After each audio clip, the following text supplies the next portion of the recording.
चलिए, स्वागत आप सभी का इनोवेटिव कोचिंग सेंटर में। लास्ट क्लास में हमने बात करी थी कि सोवियत संघ किस प्रकार दूसरे विश्व युद्ध के बाद एक महाशक्ति के रूप में उभरा, किस प्रकार से उसकी अर्थव्यवस्था बढ़ने लगी। इन सब चीजों के बारे में हमने बात कर ली थी। लेकिन आज हम बात करेंगे मिखाइल गोर्बाचेव के बारे में कि मिखाइल गोर्बाचेव की पॉलिसी क्या थी और मिखाइल गोर्बाचेव की नीति के कारण किस तरीके से सोवियत संघ के विघटन को एक नई दिशा मिल गई। यानी हम कुछ इन टॉपिक के बारे में बात करेंगे कि सोवियत संघ के विघटन में मिखाइल गोर्बाचेव की क्या भूमिका रही है। ठीक है, तो चलिए शुरू करते हैं। तो कहानी क्या है, हमने पता एक चीज बात करी थी कि भाई पूरा यूरोप क्या था, दो भागों में विभाजित हो गया था। और एक तरफ हमने बताया था कि ये हमारा क्या था, ये हमारा पश्चिमी यूरोप था और ये वाला हमारा क्या था, पूर्वी यूरोप था। हमने ये बात कर ली थी। एक तरफ हमारा पश्चिमी यूरोप था और एक तरफ हमारा पूर्वी यूरोप था। पश्चिमी यूरोप का प्रतिनिधित्व अमेरिका कर रहा था, ये बात हमें क्लियर है। और इसका कौन कर रहा था, सोवियत संघ कर रहा था। क्या कर रहा था, सोवियत संघ कर रहा था। अब आप देख लो, ध्यान रखना कि सोवियत संघ के अंतर्गत सुधार के लिए मिखाइल गोर्बाचेव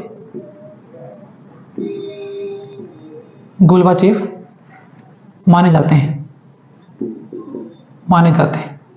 अब मेरी बात ध्यान रखना कि सोवियत संघ के अंतर्गत सुधार के लिए सबसे बड़े जनक के रूप में माने गए हैं, वो कौन है, मिखाइल गोर्बाचेव। इसीलिए मिखाइल गोर्बाचेव को पढ़ भी रहे हैं कि उन्होंने किस तरीके से सुधार की और सुधार करने के बाद उसकी जो परिणतियां होंगी, जो परिणाम मिले, वो परिणाम असहनीय थे या कह लो कि इसकी कोई कल्पना नहीं की गई थी। कुछ ऐसे परिणाम देखने को मिले। तो चलिए बात कर लेते हैं कि मिखाइल गोर्बाचेव, ध्यान रखना, सोवियत संघ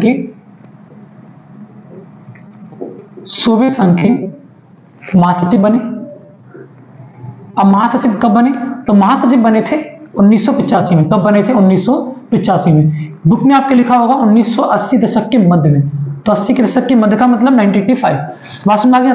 तो सोवियत संघ के जो महासचिव बने वो कौन थे, मिखाइल गोर्बाचेव। कब बने थे, 1985 में। जब ये मिखाइल गोर्बाचेव बने तो इन्होंने देखा कि पश्चिमी देशों के अंतर्गत, ये पश्चिमी वाला पार्ट है, यहां पे क्या हो रहा था, सूचना तथा प्रौद्योगिकी के क्षेत्र में क्रांति हो रही थी। क्या हो रही थी, क्रांति हो रही थी। यानी इन पश्चिमी देशों के अंतर्गत किसके मामले में, सूचना के मामले में, कम्युनिकेशंस और टेक्नोलॉजी के मामले में क्या हो रही थी, वृद्धि हो रही थी। समझ में आगे बात। और सोवियत संघ को इनके बराबर लाने के लिए सुधार जरूरी था। अगर सोवियत संघ को भी अमेरिका यानी कि पश्चिमी देशों के बराबर लाना था तो सोवियत संघ के अंदर का सुधार करना बहुत जरूरी था। तो इसी सुधार प्रक्रिया के अंतर्गत जब मिखाइल गोर्बाचेव बने तो वो पश्चिमी देशों के साथ अपने संबंधों को सामान्य बनाना चाहते थे। ध्यान रखना, दो चीजें इन्होंने सुधार करी थी। ध्यान रखना, पहला, पश्चिमी देशों के साथ अपने संबंधों को सामान्य बनाना चाहते थे। यानी मिखाइल गोर्बाचेव जब वो महासचिव बने तो उन्होंने कुछ चीजें अपनाई। तो पहली चीजों में क्या थी कि वे पश्चिमी देशों के साथ अपने संबंधों को सामान्य रखना चाहते थे। साथ ही साथ सोवियत व्यवस्था को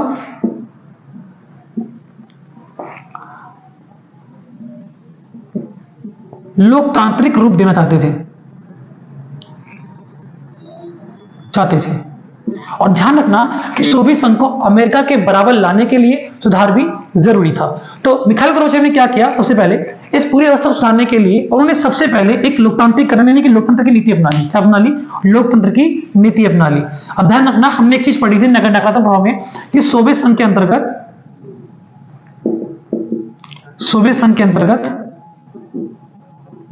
लोकतंत्र का अभाव था। किसका अभाव था, लोकतंत्र का अभाव था। हमने ये पढ़ा था। इसीलिए वहां पर लोगों को अभिव्यक्ति की क्षमता नहीं थी, बोलने की आजादी नहीं थी। और जब उनको बोलने की आजादी नहीं थी तो अक्सर वो अपनी असहमति चुटकुलों और कार्टूनों के माध्यम से व्यक्त किया करते थे। तो हमने यही समझा कि यहाँ पर मिखाइल गोर्बाचेव ने सबसे पहले उनको एक लोकतांत्रिकरण यानी लोकतंत्र के रूप में देने की कोशिश कर दी। अब लोकतंत्र का जैसे रूप धारण किया या वहां पर लोकतंत्र की नीति अपनाई गई तो अब क्या होगा, अब लोगों के पास अभिव्यक्ति की क्षमता होगी, अब उनको बोलने की आजादी होगी। बात में अगर तो ध्यान रखना, जैसे ही मिखाइल गोर्बाचेव ने कहां पर सोवियत संघ के अंतर्गत लोकतंत्र की नीति अपनाई, वैसे ही लोगों की आकांक्षाओं का एक भीड़ उमड़ पड़ा। इसका मतलब क्या, ध्यान रखना, भीड़ मतलब यानी कि अब जब इतने सालों से उनको बोलने की आजादी नहीं थी, जहां अचानक से उनको बोलने की आजादी दे दी जाए तो कहीं ना कहीं सत्ता के खिलाफ बोलेंगे। तो कुछ ऐसा ही हुआ। हमने एक चीज देखी थी कि सोवियत संघ 15 गणराज्यों से मिलकर क्या बनाया गया था, 15 गणराज्यों से मिलाकर बनाया गया संघ था। सोवियत संघ 15 गणराज्यों से मिलकर बनाया गया एक संघ था। तो कहानी क्या थी बेटा कि यहां पर 15 गणराज्य हैं, तो जैसे ही मिखाइल गोर्बाचेव ने लोकतंत्र की नीति अपनाई तो इनकी गणराज्यों की जो जनता थी, गणराज्यों की जनता ने क्या किया, जनता ने सत्ता के खिलाफ आंदोलन छेड़ दिया। यानी जैसे ही सोवियत संघ के अंतर्गत लोकतंत्र की नीति को अपनाया गया, इसकी परिणति क्या देखी गई कि जब उस लोगों को, जिन लोगों के अंदर जो शिकायतें थी, उन्होंने अपनी शिकायतों को सरकार के सामने रखा और सबसे पहले शुरुआत गणराज्यों में देखी गई। इन गणराज्यों के अंतर्गत वहां के लोगों ने अपने ही सत्ता के खिलाफ, अपने ही शासन के खिलाफ खुलेआम सवाल खड़े करने लग गए और खुलेआम सवाल पूछने लगे। पास में आगे बात, तो इसको देखते हुए संकट गहराता जा रहा था, संकट गहराता जा रहा था। यानी गणराज्यों के अंतर्गत लोग अब विद्रोह कर रहे थे, किसके खिलाफ, अपनी ही सरकार के खिलाफ, और वो ज्यादा खुलेपन की मांग कर रहे थे। खासकर ध्यान रखना, ये जो विवाद था सबसे ज्यादा उन क्षेत्रों में मिला जो यूरोपीकृत थे। क्या थे, यूरोपीकृत। अब बताऊंगा यूरोपीकृत का मतलब क्या था, क्योंकि जो सोवियत संघ बनाया गया था उसमें दो तरह के देश शामिल थे। एक तो आपके मध्य एशियाई देश थे,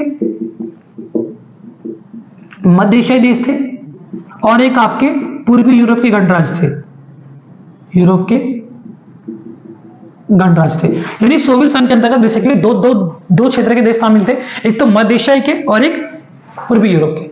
तो अब समझो आगे कहानी क्या हुई। तो यहां पर देखा गया जनता जैसे विरोध करने लगी तो मिखाइल गोर्बाचेव ने क्या सोचा कि भाई ये तो बाहरी आक्रमण थे, यही कह लो कि बाहरी क्षेत्रों के अंतर्गत अशांति फैल रही थी। तो बाहरी क्षेत्रों को देखते हुए मिखाइल गोर्बाचेव ने देश के भीतर भी कुछ नीति अपनाई ताकि व्यवस्था को सुधार सके। वो नीति क्या थी, तो पहली नीति थी आर्थिक एवं राजनीतिक सुधार, दूसरा लोकतांत्रिकरण, यहां पर भी लोकतांत्रिकरण की नीति अपनाई गई। दूसरा आर्थिक और राजनीतिक सुधार किए गए।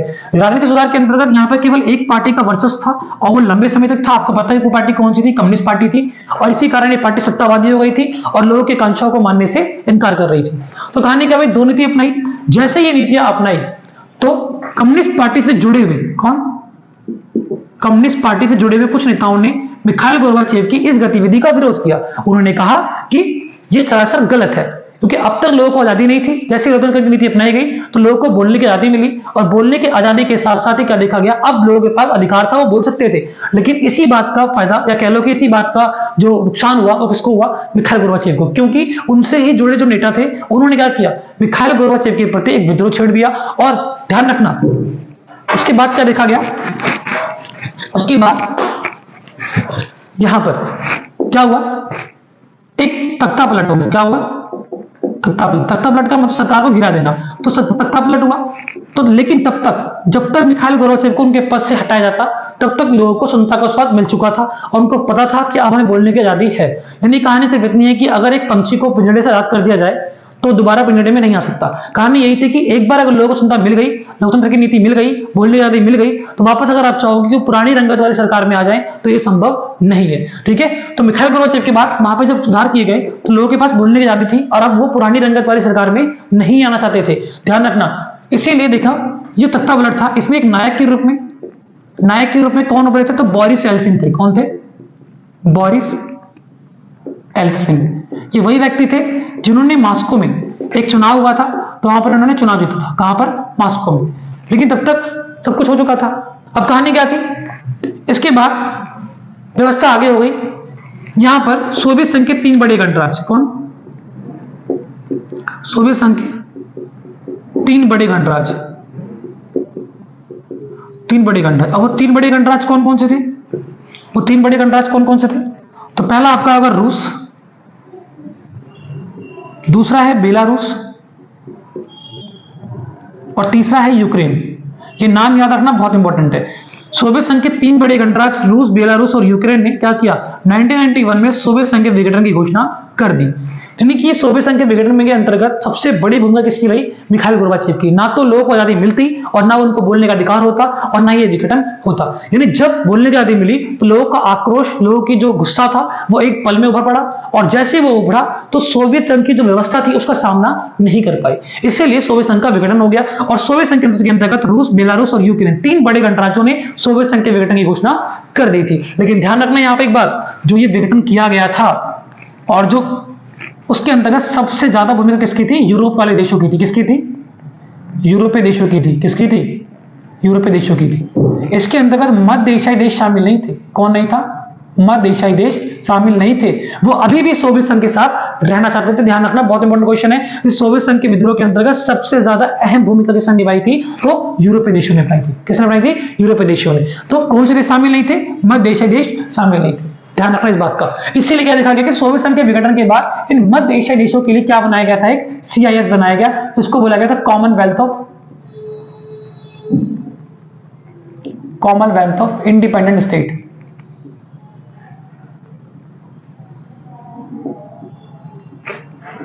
इंडिपेंडेंट स्टेट, इसको हिंदी में बोलते हैं स्वतंत्र राष्ट्रों का राष्ट्रकुल। बात में आगे बात। तो ये अभी भी किसके साथ रहना चाहते थे? सोवियत संघ के साथ रहना चाहते थे, लेकिन इनके लिए क्या बना दिया गया? एक CIS बनाया गया। तो क्वेश्चन आता है कि CIS Commonwealth of independent state किसके लिए बनाया गया था? तो किसके लिए बनाया गया था? मध्य एशियाई देशों के लिए बनाया गया। किसके लिए बनाया गया था? मध्य एशियाई देशों के लिए। और सोवियत संघ के विघटन होने के बाद सोवियत संघ के उत्तराधिकारी के रूप में किसका चयन किया गया? तो सोवियत संघ का उत्तराधिकारी कौन बना? सोवियत संघ का उत्तराधिकारी कौन बना? तो सोवियत संघ के उत्तराधिकारी के रूप में कौन बना था? रूस बना था। कौन बना था? रूस। समझ आगे बात। तो जो सदस्यताएं सोवियत संघ को मिल गई थी वो सबको किसको मिल गई थी? रूस को मिल गई थी। तो ये थी आपकी मिखाइल गोर्बाचेव की नीति। मिखाइल गोर्बाचेव की नीति के अंतर्गत किस प्रकार से सोवियत संघ का विघटन किया गया, किस प्रकार से विघटन की परिणतियां आ गई, तो ये आपका क्लियर हो गया। यहां से 4 नंबर क्वेश्चन आता है कि मिखाइल गोर्बाचेव की नीति क्या थी। तो ये मिखाइल गोर्बाचेव की नीति थी। ध्यान रखना, एक बार इसको रीड आउट कर लेना और कुछ भी डाउट हो तो मुझसे पूछ लेना। नेक्स्ट क्लास में मिलेंगे किस चीज को लेकर, एक व्यवस्था को लेकर, और इसमें हम बात करेंगे कि सोवियत संघ के विघटन के क्या कारण थे। चलिए मिलते हैं नेक्स्ट क्लास में।